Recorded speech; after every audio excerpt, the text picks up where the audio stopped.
Hello, happy Easter everyone. It's a weekend, Easter Sunday. At ako'y nagda-drive sa highway. Yan. Nagda-drive si Lola sa highway. At kahit Easter, is traffic pa din. Yan. Traffic pa rin kami dito. Kasi papunta ako doon sa Rainbow office. Kasi nga yung aking Rainbow machine is papalitan nila ng piyesa. Kaya lang magta-transfer sila ng pwesto ng office. So pinapakuha muna sa amin kasi yung piece na ino-order galing pa sa US wala pa daw. So para hindi daw ma-misplace or ano yun sa yung aking machine is kunin ko na muna. Kaya ako'y napatakbo ng wala sa oras. At ito 12:40 ng hapon na, tanghali. Is grabe pa rin ng traffic kahit holiday. Sa bagay Sunday naman ngayon. Pero ito traffic pa rin ako dito sa along Dicari highway. Dito ako sa baba. Kasi yung taas niya service road yan, guys. So ito ang main highway na tinatahak ko. Pero ito nag-i-stop talaga kami. Sobrang traffic. Bakit kaya? Unless may accident na naman. Kasi 2 days ago yata yun. 2 days or 3 days ago. Meron ditong nasunog na sasakyan. Dito sa highway itong aking binabaybay. Pero doon sa malapit may siya. I think malapit siya sa street bang corner yun na sinasabi yung na nasunog yung sasakyan. Malapit yata yun sa may Jantalon exit or Van Horn. I'm not so sure. Pero yun nga, na merong nasunog na sasakyan dito nung last 2-3 days ago, I think. Yan. Talaga nagpo-full stop. Oh my goodness. Kita nyo naman yung traffic sa unahan, no? Hala. Bakit kaya ganito ang traffic?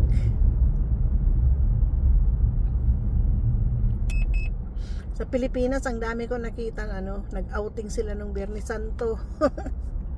Outing sila. Sila, parang nagbanding-banding din sila habang holiday. Kami din walang pasok nung Friday. Good Friday. Yung iba naman, walang pasok bukas. Diniretso nila yung Friday. Tapos sa Monday sila maglulong weekend. Kaya bukas wala silang pasok. Ako naman holiday talaga yung kinuha ng yung Good Friday talaga, wala akong pasok. Kaya bukas may pasok ako. Ay nako. Nakakaantok tong ganitong mag-drive, guys, na grabe ang traffic na nag-i-stop. Humihikab-hikab na ako. Ay nako, kailangan makarating ako dun sa pupunta ko ng 1 o'clock. Kasi yun ang sinabi kong oras. Kung ganito ang traffic, abutin ako ng siyam-siyam. Ayan, kala ko ba mabilis ngayon dahil weekend. Lahat yung iniwanan ko nga yung manugang, nag-barbecue. Kasi mainit na, guys. Hindi pa siya mainit na mainit. Medyo may lamig-lamig pa rin siya. Pero kaya ng kaya ng hindi mag-jacket ng makapal. Ako nga, hindi na ako naka-jacket ngayon. Kasi mainit na rin. Maya-maya yan mas mainit na yung Pero hindi pa kami nagto-turn off ng heating kasi pag malamig pa rin. Pero soon i-turn off na rin namin yung heating. Mag-o-auto na siya ng I mean ba hindi namin yung i-auto na siya ng mag-o-auto siya ng air conditioning pag talaga mainit na. Hindi namin pala tino-turn off. Nag-automatic pala. Ay nako, palibasa hindi ako ng mga machine. Hindi ako nagkakalikot. Kaya yun pala, mag-automatic daw yun. Bakit kaya sobrang traffic? Hindi pa ako nangangalahatian ng pupuntahan ko. My goodness. Kahit dun sa Highway 20, ganun din, guys. Traffic din. Mas lalo dito sa Highway 40. Grabe ang traffic. Ano ba to?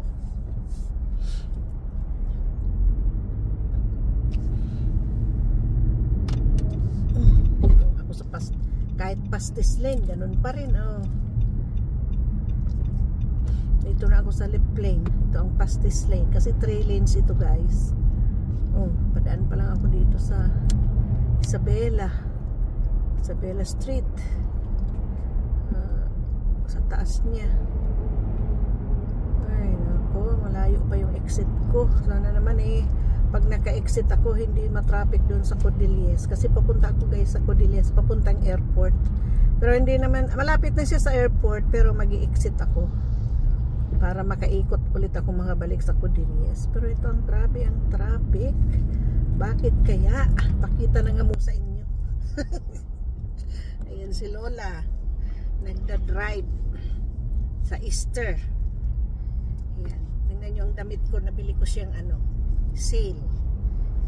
Cotton na siya, fresco. Ayan, yun, yan, kita nyo. Ano siya, terno siyang guys, ternong blouse and pants.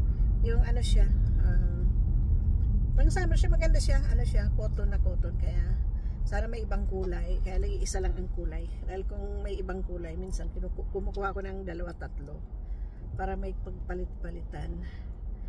Kaso isang kulay lang yung may tinda. Kasi ngayon, ganitong panahon, sa summer sale na, kumbaga. Kaya lang, hindi naman makashopping ngayon kasi lahat ng stores is closed today. Bukas sila bukas. Entire na yung Easter nila. Kaya walang bukas ngayon. Ang bukas lang ngayon, restaurant. Pero yung mga malls, mga tindahan, mga grocery stores, sarado sila lahat. Kaya kahapon, nagpapalingkian na. Kaya yung manugan ko kahapon, namalingki na sila sa Chinese store. Kasi nga, nagpaparbecue sila, iniwanan ko. So sabi ko, kunin ko na muna yung ko kasi may appointment akong 1 o'clock. So pagbalik ko, saka ako kakain. At yung mga apo ko nga, in-invite kong mapunta para may ipon sila ngayon sa bahay, yung lahat ng aking mga apo. Yun. Baka makapag-picture taking kami ng kompleto lahat ng apo. Kasi bihira din kaming maipon guys. Kaya, alam nyo na, yung isang anak ko malayo din yung bahay. Siyempre, sasadyain talaga. Or kung gusto ko makita yung apo ko, pag andun sila sa bahay ng aking balay, yun, malapit sa bahay, yun, punta na din kami. Kasi kung sasadyain talaga namin, kailangan magtambay kami doon ng matagal-tagal. Pero sa summer, magsiswimming kami doon kasama yung ibang apo, yung kapatid ng anak kong panganay. May 3 din siyang anak. Yung malaki-laki na 2 babae, kung minsan pumupunta sa bahay na hindi kasama yung bunso, so pwede kami magpunta doon sa tito niya, mag-swimming sila para enjoy naman yung summer. So ganito kami dito guys. Kasi pag summer nako, kabilat kanan ang imbitasyon, party dito, party doon, barbecue sa park, barbecue sa bahay. Nako, walang hintong kainan. Kasi nga pag winter guys, hindi naman kami hindi kami makapag barbecue sa labas. Kasi yun naman lang ang katuwaan ng mga Pilipino dito guys. Magpa-party, magpa-barbecue pag summer, magkakaraoke, ganun. Pag winter naman, indoors. Pa rin, indoors lang. So, kung magba-barbecue din, may bubong lang yung yung lulutuan na hindi siya masyado malamig. Ganun pa rin ginagawa. Kung talagang gustong mag-ipon-ipon. So, ganun ang dito guys. Ganun yan lang ang mababaw lang ang katuwa namin dito guys. Ganun lang, mag-ipon-ipon. Pupunta sa bahay, iinom-inom yung mga lalaki. Tapos kami naman, magchichikahan, magkakaraoke. Yan lang. Yun ang katuwaan namin dito guys. Kaya, iba ang buhay sa ibang bansa kaysa sa Pilipinas. Sa Pilipinas naman madaming marites. Dito guys, hindi. Pag work time, noong bago ako dito, naku, ang dami. Nakikipagmaritisan ako sa telepono, nagtitilibabad ako habang nagtatrabaho. May headphone lang ako. Kikipagchikahan ako habang nagtatrabaho. Pero ngayon, importante lang kung tatawag, ganun. Pero yung iba, wala na sa mga baguhan lang yung ganun nagtitilibabad. Pero yung matagal dito, wala na. Kung importante lang sa katatawag. Ganun lang ginagawa namin. But anyways, nako, hindi pa ako nag-i-exit. Sobra talaga ang traffic, guys. Yan o, tingnan nyo. Andito pa rin ako sa ano, malayo pa ako sa exit. Ayan, malayo pa ako sa exit. Ang dumi pala ng aking salamin, linisan ko nga. Ayan, by 11 degrees na, tumataas na nga ang temperature, guys. Mainit na nga. Maya maya nito baka mag ano siya, 16 degrees or 18. Siguro mamayang hapon maglakad-lakad kami sa around the blocks. Kasi hindi pa naman ako nag-exercise. So, lakad na lang kami ni Mr. around the blocks mamaya. Ganda ang panahon. Yan. Oh my gosh, talagang stop kami. Ano ba to? Wala namang accident. Kaya sobrang traffic. May closure ba? Wala naman. 3 lanes pa rin kahit sa unan. Kaya lang talagang sobrang traffic. Ano bang nangyayari?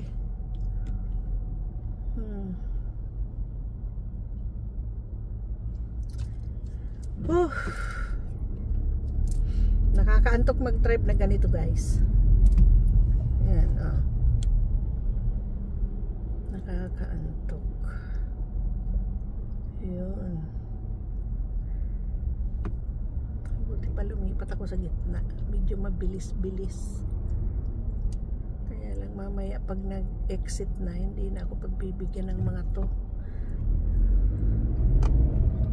Ayan, may truck pati. Kaya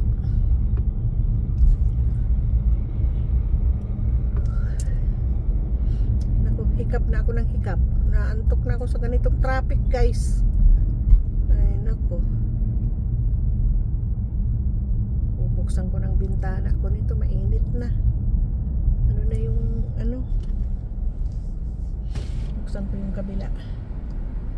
Pumasok ang fresh air. Kaya lang maingay siya kag ano pag binubuksan ng bintana, guys, maingay siya.